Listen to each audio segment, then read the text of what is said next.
Bacon. Everybody loves it. Well, everybody except that one weirdo daughter of mine. You know who you are. But most everybody avoids bacon. Why? Because we've all been told it's bad for us, clogs our arteries, causes cancer, early death. Recently, a beloved relative, a man of the cloth, clutched his crucifix when I dropped the B word. Granted, he is from California. Have you enjoyed bacon recently? If you have, drop a bacon emoji in the comments, will you? I want to see that I'm not alone. Because I question whether bacon is really bad for us. In fact, I say no. I say we should eat more bacon. And today I want to tell you why. Let's go through the biggest bacon myths and see if they hold up. Number one, bacon is full of unhealthy fats. Actually, half the fat in bacon is monosaturated, the same kind of fat found in heart-healthy olive oil. And yes, there is a lot of saturated fat in there, true, but guess what? Your brain, your hormones, and your cells all need saturated fat to function properly. Number two, bacon will clog your arteries. This comes from the flawed research of Ansel Keys, a guy with a persuasive personality and bad data. His theory that dietary saturated fat causes heart disease has been disproven, thoroughly debunked. What about this one? Bacon is full of nitrates. You're worried about nitrates? Well, I hope you're not eating leafy greens like spinach because they have more nitrates in them than bacon does. And who's warning you against eating your spinach salad? Bacon causes cancer. This one sounds serious. But did you know that most studies linking bacon to cancer don't separate bacon from highly processed meats such as pepperoni or bologna, which are usually eaten on a bun with chips or fries and a nice tall soda?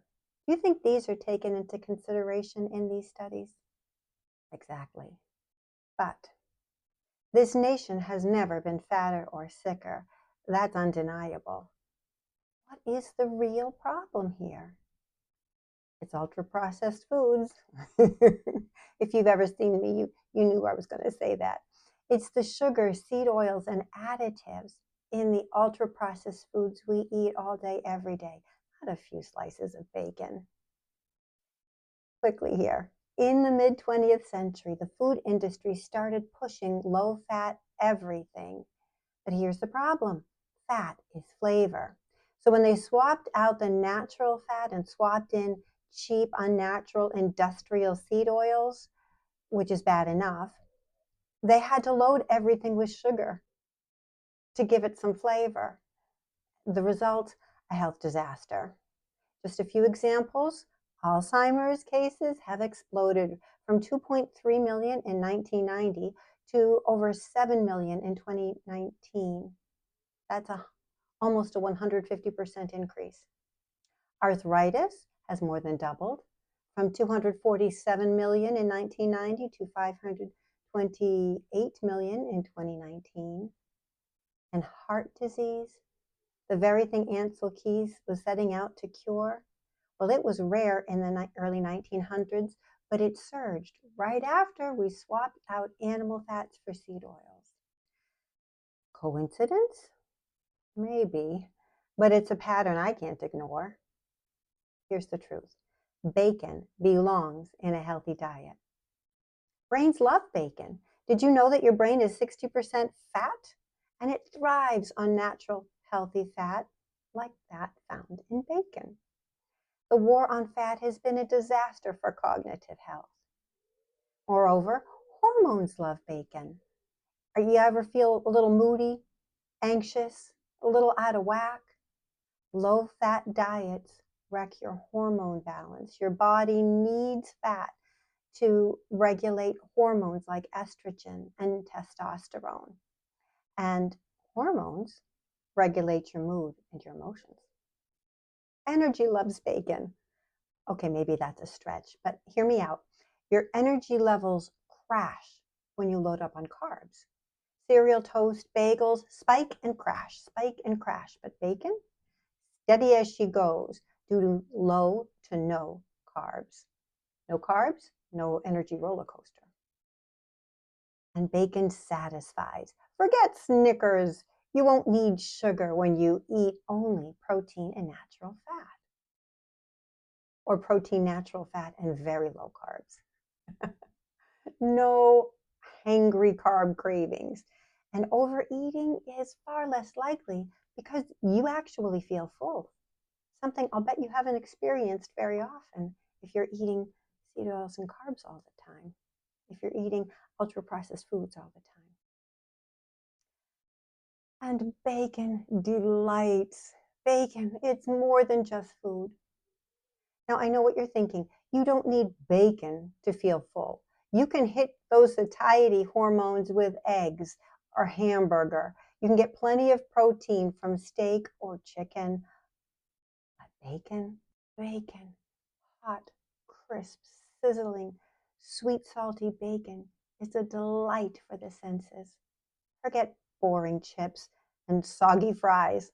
A side of bacon delivers more crunch, more flavor, and dare I say, more joy. I really love my bacon. A side of bacon doesn't just satisfy hunger, it satisfies the soul. Now, I must acknowledge that not all bacon is created equal. Here are a few things to look for. Number one, skip the glazes, the flavored bacon, no maple or honey cured nonsense, no sugar needed or wanted. Number two, do read those ingredient labels. Avoid brands with weird preservatives like sodium erythroate. I don't know. More and more additives are turning out to be more and more problematic. So the cleaner the list, the better. How about cured or uncured? Uncured bacon uses natural nitrates from celery powder.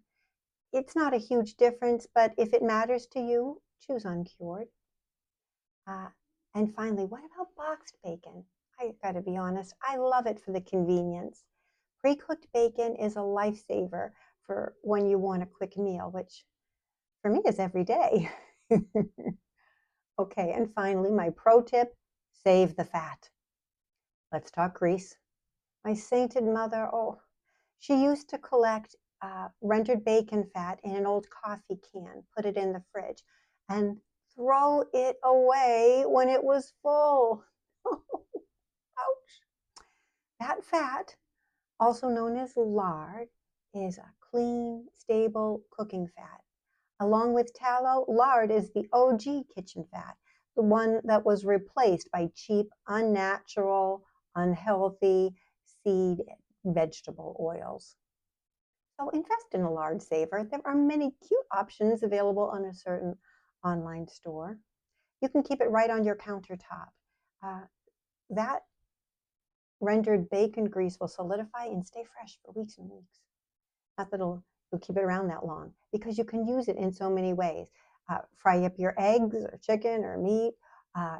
Saute greens like that nitrate-filled spinach and roast your vegetables. It gives extra flavor. Nothing goes to waste. Everything tastes better and your body soaks up real nutrition. Listen, bacon was never the problem. It was always what we ate with the bacon. Don't blame the bacon, blame the toast. Don't blame the burger, blame the bun. Don't blame the steak, blame the fries, the seed oil soaked fries. Me, can you tell I am enjoying my bacon? I am ditching the ultra processed junk food and enjoying savoring every delicious drop of fat. Now, how about you? Would you try a carb-free bacon and egg breakfast for a week? If you do, let me know if you notice a difference in satiety, energy, and cravings. I think you might. Hey, I'm Eileen. I've just started this little channel sharing what I'm learning about nutrition. I have cured the worst of my Alzheimer's symptoms with a clean, low carb diet. And I love sharing my story and my tips with anybody who is like minded. If you are interested in this topic, consider checking out the links in the description below. Consider following me. Thank you for liking this video. Thank you for sharing this video. Thank you for leaving a comment on this video. And until next time, let's all stay strong, wise, kind, and good by choosing good food for good health, like bacon. YouTube thinks you'll like this video. Next.